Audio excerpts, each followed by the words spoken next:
Goodness gracious. Much, much, much more comfy. Hey, everybody. Welcome back. You know, I get a little emo sometimes on the podcast, and I get a little emo sometimes in general, but I've had a great life. And specifically because I've had a good attitude. No matter what goes wrong in your life, bad, tepid, mediocre, it won't mess you up unless you got a shit attitude. That's really what's gonna put the nails in your coffin. And I met a lot of people with shit attitudes. Unfortunately, I've had a lot of enemies with shit attitudes. People who won't turn from their bad behavior, but instead choose to continuously live like a little kid on the school grounds, trying to assert his dominance over others like they were an animal, in a cage, humping. It is what it is. So, Norway. Did you know? Norway actually has the highest amount of red hair of any place in the entire world. And it's actually the same exact gene that causes red hair that causes blonde hair and light eyes. It's the same general gene sprout. So the mutation of the Indo-European ancestry to have blonde hair or red hair, which is a lot of times, even in people who have darker hair, if they're European ancestry, they do get red in their beard like I do if I expose it to a lot of sun. Now, I'm not exactly sure what causes silver to grow in the hair, because I do have silver in a patch throughout the front part of my hair and near the center. But ask Tulsi Gabbard, she'd probably know more about that than I would. So, yeah, I really hope she does good as the NSA director. That's going to be interesting. That's going to be kind of exciting to see. You got some really, really good picks there at the beginning, and then it's just been like real messy since. And I think I understand why.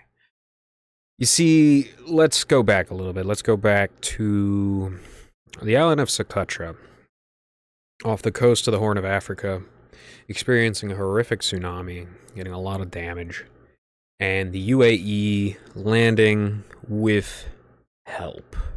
And that help is the same sort of help as the American deep state has given to Latin America over the years. So you say, oh, it's food, it's medical supplies. What's really in the trucks is a tremendous amount of weapons and explosives.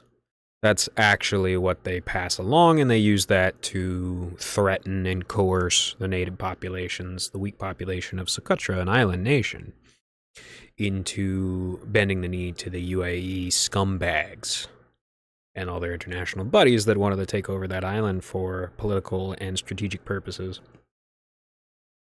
That's exactly how Israel works. It's exactly why Israel exists, is to take advantage of the moldering Ottoman Empire's remnants for strategic and political interest for larger and greater countries to piece up the areas for themselves. And Trump seemingly has allowed himself to fall for the exact same logic as the people who invited UAE to come and help them in Suqutra. He thinks that, I genuinely believe that he does this out of a pragmatic bearing. He thinks that by setting up shop and bases around our neighboring areas that already do have some, and so it's kind of a claim, that it will allow us to expand into the weaker and easier to take areas in the general directions we're going, south and north. And it's kind of fantastical, because the entire reason why Israel is doing what they're doing is so that Western powers can get more land and to suck up the resources before the people living there can do it. That's ultimately why we're extracting it so quickly. And if he actually genuinely believes that we should suck up all of America's oil, he has allowed himself to enter the sort of mindset of the tools, the absolute tools that are running the UAE and Israel and the sort of projects that they're setting up. See, as I was saying, you are who you put yourself around. And this is what I've always worried about the whole drill, baby, drill attitude. It's just like, who is that for? Well, it's for the grand scheme of things. And you know, I'm a big fan of looking ahead and planning ahead and getting over, that temporary sort of, excuse me, not temporary, but momentary, locked in treadmill of addressing the thing in front of you constantly. You should do that as well as stacking up foresight in any sort of task that you set your mind to. Instead, we're looking for, and this is a big problem with older people if they allow themselves to slip into the death drive, looking for that lump sum right now. And kind of playing the United States like an EU4 game, thinking that to invade one area is just as easy to invade the other, etc., etc. Within 300 days of investing in Greenland or northern Canada, whether by force or what have you, you will see frozen to death H-2B workers. And that's just, how it is. I genuinely don't believe that this weird plan to take over Greenland is going to be as effective as it is in people's minds or it is on paper, specifically because, like as you see right now, the weather will not permit it. We work in summer, and that's one thing. But the entire mindset of intense greed and agony-inducing financial progressiveness will cause people to end up getting very hurt, cause lower morale in the workforce that is being deployed. And, I really don't know how viable that's going to be now. Panama? There is a genuine argument to be made. See, Panama has one of the most complex shipping areas in the world outside of, the Straits of Johor and Singapore. Panama can both be a tremendous place where you can make money, or it could be a criminal port where drugs can be shipped into the general area from the east or the west. And so that is a perfectly reasonable reason to try and secure it. Now, it has to be secured by trustworthy people. If it's secured by Israelis, then it's going to end up trafficking 10 times more drugs because, it's the entire culture of Israel is do drugs, listen to EDM, eat the worst food imaginable, and think that your culture is better than others. It's the entire culture. It's literally just based off of, puffing your chest out and thinking that you're better than others. That's it. I think that the more ancient Israeli culture was probably full of much more art and music than this terrible synthesized and given to AI in the recent years culture that they're expressing, that they love to push around the internet, that people have already gotten sick of. It's nasty. But the mindset of that is the mindset of fantasy, and it's usually more feminine than masculine. Masculine is more pragmatic, feminine is more fantastical. Both are necessary. You got to balance both in order to make something cool. But it's, if you live, as I said, in a fantasy, it will come back to bite you eventually. However, the theosophical, I talk about theosophy as a toolbox to manipulate people and taking culture and manipulation tactics from all around the world to try and kind of extend that into the MK Ultra style, control mechanisms. In LA, one of the largest theosophical buildings all over the world has burnt down, including all the stuff in it. And that's one of, including their donations by Siam and all this crap. Oh, it's nice because all the genuine Buddhist knowledge does not need to be written down. In fact, as soon as you write stuff like that down, as soon as you write down the divine, you cheapen it immensely. And Don't achieve apotheosis. Only focus on living a simple and honest life. That is exactly what the wisest people throughout the world, regardless of what culture, say, because that's the secret. Simplicity, honesty, decency, morality, helping others when you can, and being wise enough to know where to invest your energy and emotions and time. Americans aren't lazy by choice.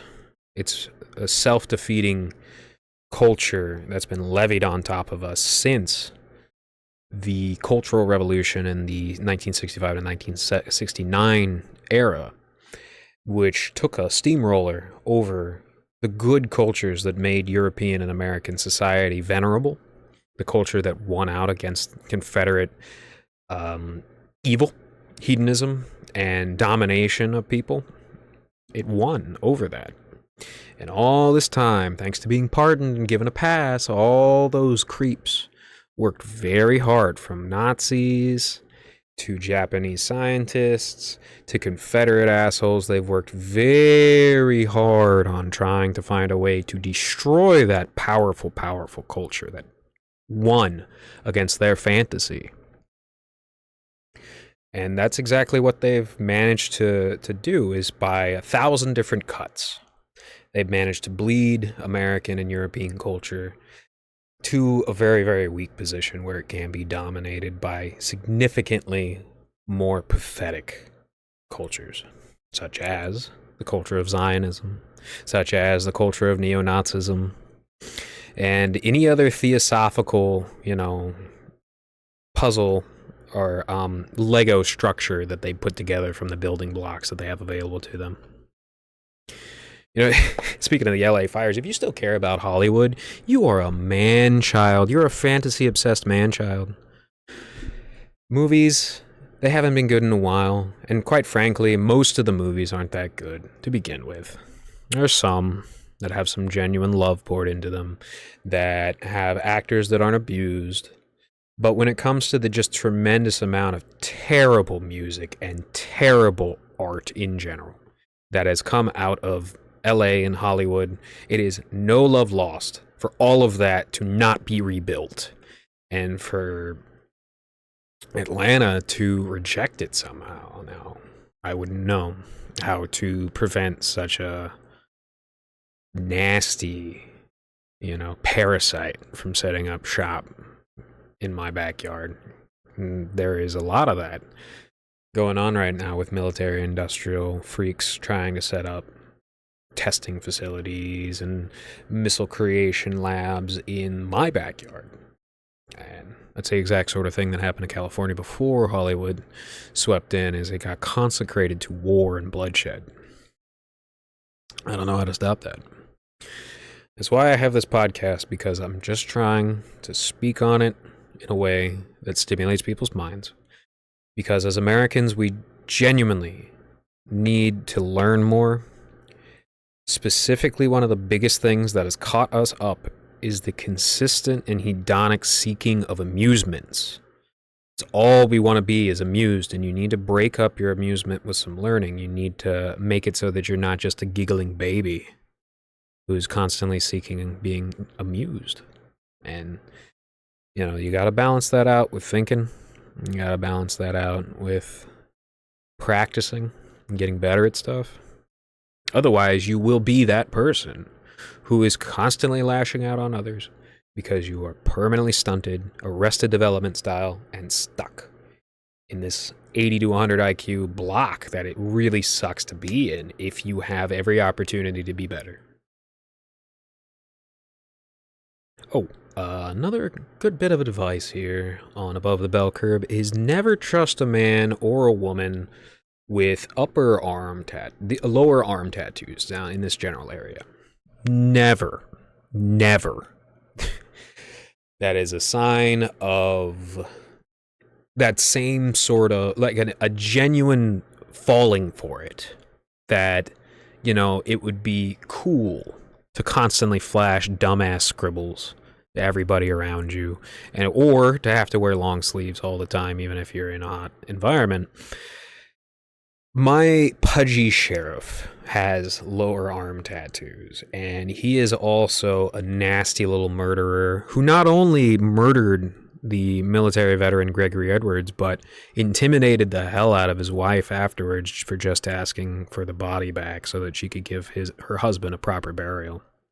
She has children, and it pains me for my sheriff to have taken father away from a family for this modern lynching spectacle. And a lot of people say, oh, a lot of leftists use that, and that really pisses me off, that a lot of modern leftists use lynching to describe any sort of fault, any sort of little bit of offense that they have received. Like, you don't know how bad it is to be lynched, because sometimes they'll drop you and let you catch your breath before pulling you back up again. It's not nice.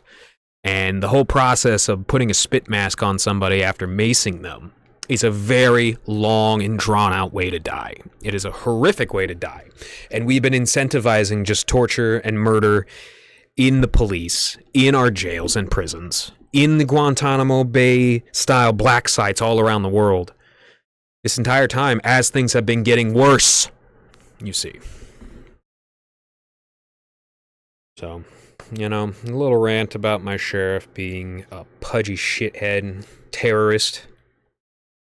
And yeah, there are terrorists in the Middle East. Yeah, ISIS is absolute dog shit evil.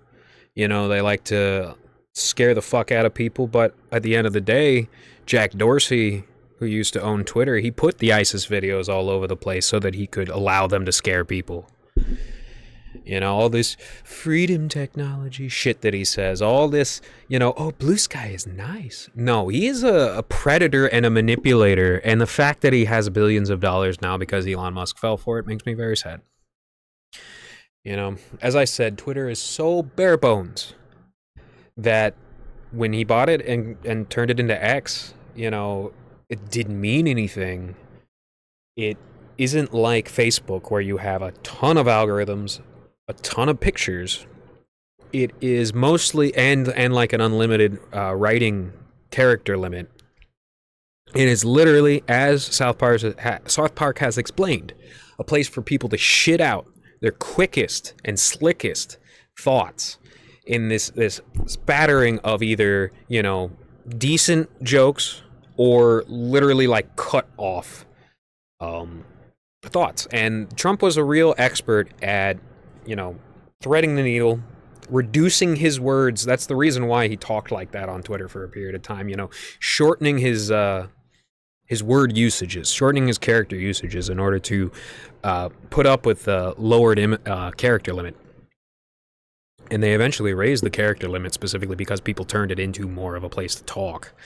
But at this point, you know, it's been a place to fight, and it's a place to pump AI, and it's not the sort of thing that you can get under control because it was never designed to be under control. It was designed to be an anarchic wasteland where people just dump their trash. And the fact that somebody could pay $40 billion for that is very upsetting. You know, and I wish Elon Musk well.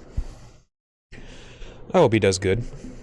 I hope he continues to launch metal into the atmosphere so that we can never escape, to be perfectly honest. Because if anybody escapes, you know, I said, oh, you know,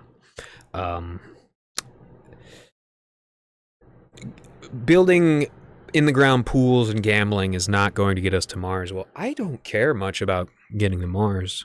I know, and I've described on the podcast before, that you cannot live more than 5 to 10 years in space without dying, without your circulatory system failing. And so there's no real point in getting to Mars or getting to the moon. In fact, to get to the moon would be a massive mistake because we could end up ruining our tides. And so, Elon Musk launching a bunch of fast-moving metal shards, all that come apart into more metal shards, all throughout the atmosphere, is actually really, really great. It means that we'll be trapped here, and we'll be trapped with our decisions and our actions and the consequences. Now, that's the scary thing about the death drive, and as people get older, they tend to be more vulnerable to succumbing to the death drive, especially if they're more and more powerful, more and more rich, is that you don't see much of a consequence when your life is like 10, 20 years capped out. Instead, you see more of and this is exactly what causes people to like refinance their homes and stuff. You see more of a viability to that short-term logic, which is exactly why you have had to be thinking about long-term stuff your entire life, and then you just sit on and then chill, you pass your knowledge on, you retire in a way that allows you to just sit around, exercise when you want to, write stuff, and then pass on your knowledge. That's the most important thing about being able to retire, is being able to preserve your energy so that you can pass it on to young people as they come along to you when they're entering the same field that you spent, 40 years in, 50 years in. That's the point. Yeah, that's a good episode for now, and I hope everybody keeps a good attitude and carries on. Pray for our president. Pray for our country. Pray for our future. And pray that people attain good morality, even if it requires hard steps and, actual dedication and practice. Okay, take care.